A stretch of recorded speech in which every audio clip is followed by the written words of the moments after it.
There's something in every one of you that waits and listens for the sound of the genuine in yourself. It is the only true guide you will ever have. And if you cannot hear it, you will spend all of your days on the ends of strings that somebody else pulls.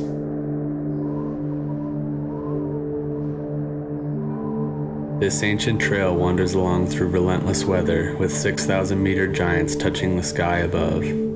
Everything we've heard of this place, everything we've read, nothing could prepare us.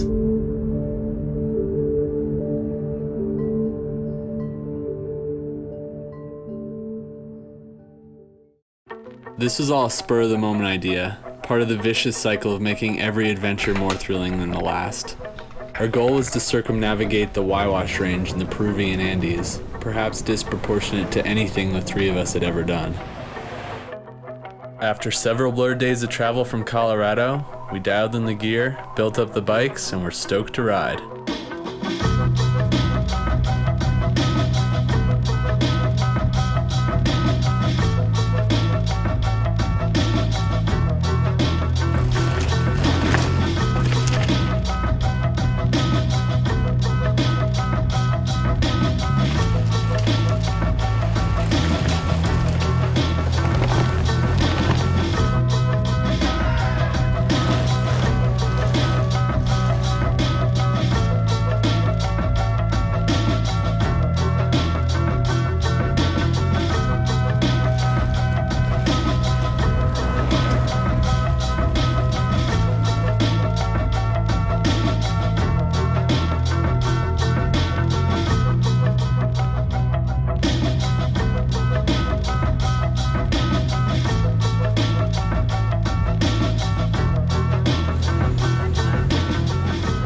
With our wheels set in motion, we made some final preparations before going out on our own into the mountains.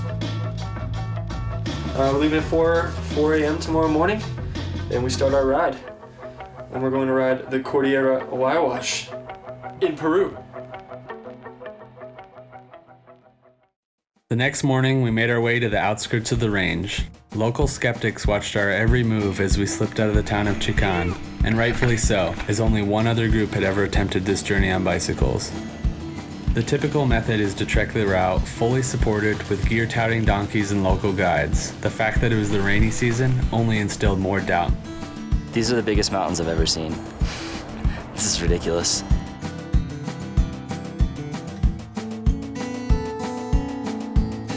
With every pedal stroke, the lines began to blur between the developed and the wilderness.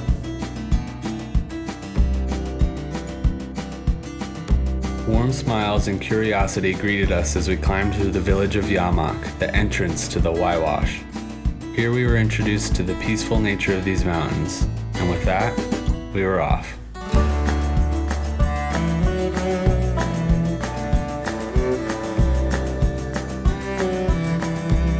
Got our first view of the glaciers up here in the Huayhuash range, and we're heading up to Matacancha Pass, which is just up there in the clouds, so it's about to get foggy.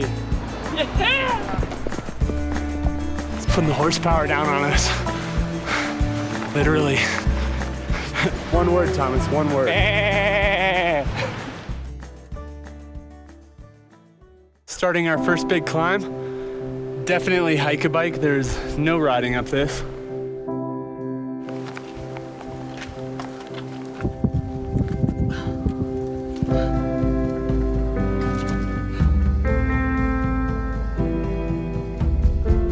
About halfway up Huayhuash Pass. We got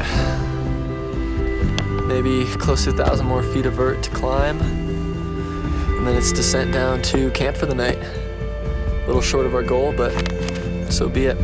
Gonna have to make the time up in the next couple days.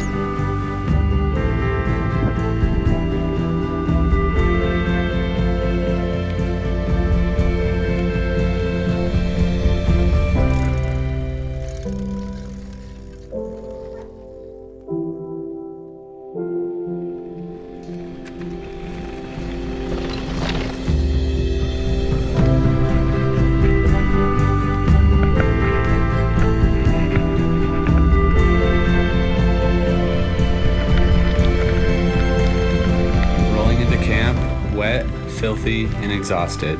Somehow we had forgotten the day's struggles, the rain, the elevation. We've come alive in the mountains, and there's nowhere else we'd rather be than right here, right now.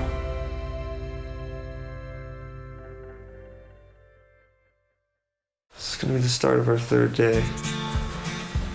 We only got one pass to make it over, and at least we're getting an early start.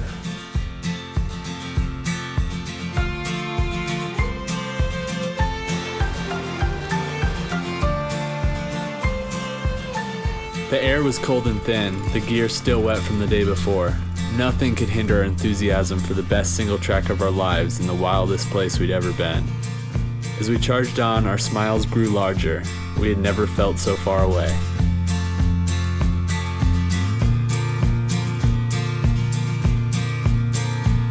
How do you guys feel? That good, huh? Nice.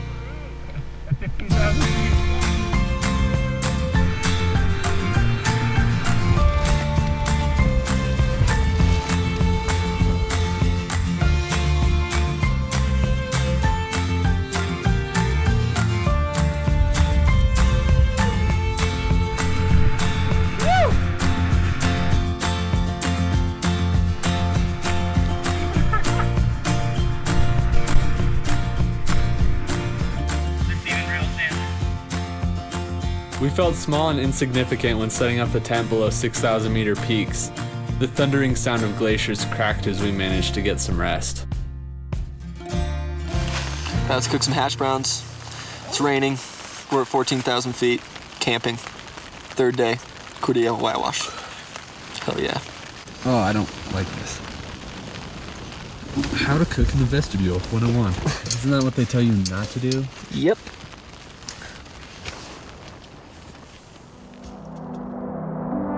The only way to get here is a pass off to my left that we came over yesterday.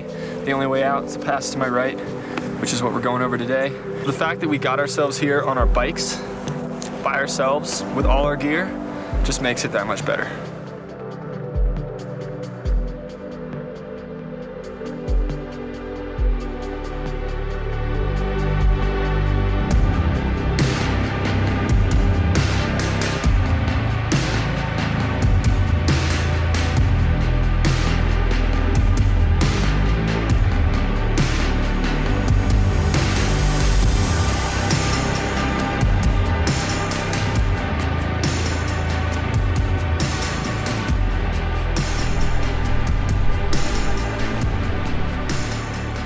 Keep climbing higher and higher, but the views just keep getting better. It's all worth it.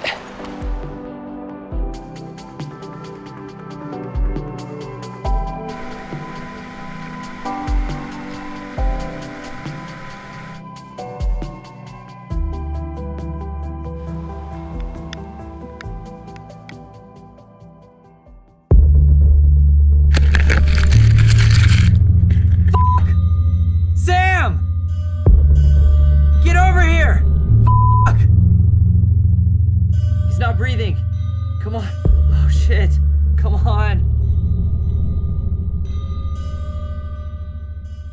Sam and I were trying to get him stable, wake him up, and I was about ready to run for the spot beacon. Today is one of those days I never want to have to experience again. Joey took a pretty good digger up here at the base of this glacier below Sula Grande. We're about 3 days in either direction from any sort of substantial help, so we're out here. Got a pretty good concussion and knocked himself out for a little bit. And we're just in the tent out of the rain, and we're gonna keep pushing on tomorrow and just try to get out of here. Definitely one of the gnarliest things that's ever happened to me, for sure.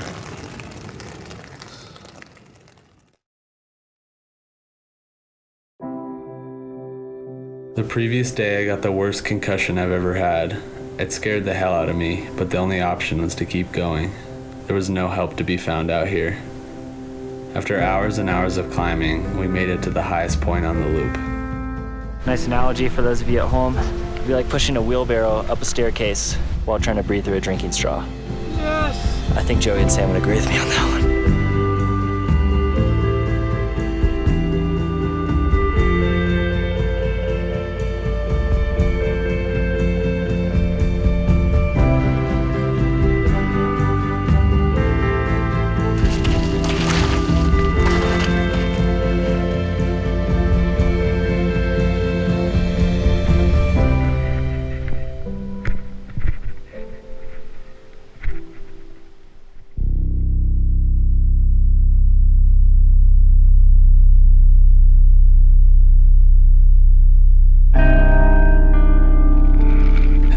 seen any people in days, we rounded a corner and were caught a bit off guard. What we thought were two local caballeros turned out to be quite the opposite.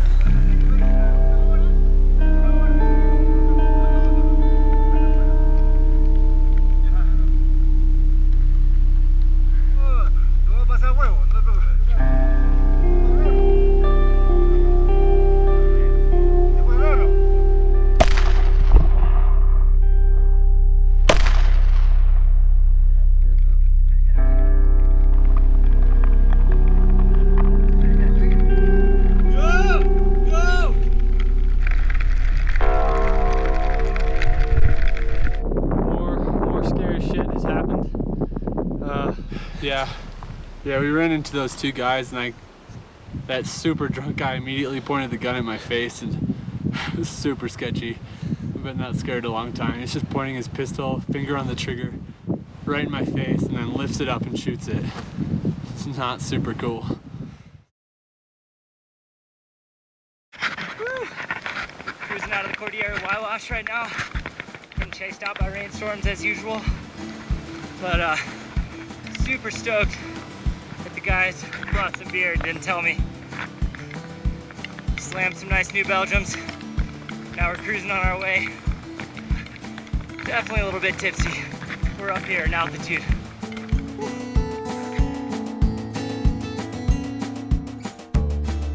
In the end, we didn't quite make it as far as we had hoped. Only 3/4 of the loop in 7 days. Between rainstorms, concussions, and waving guns, the Huayhuash had ripped at our eager ambitions. Adventure of this kind can't be scripted nor planned, and for that, we are grateful. A sense of wonder was fulfilled, an understanding of distance and height learned, and the friendship of 3 adventure-loving friends reinforced. We can't wait for what's next.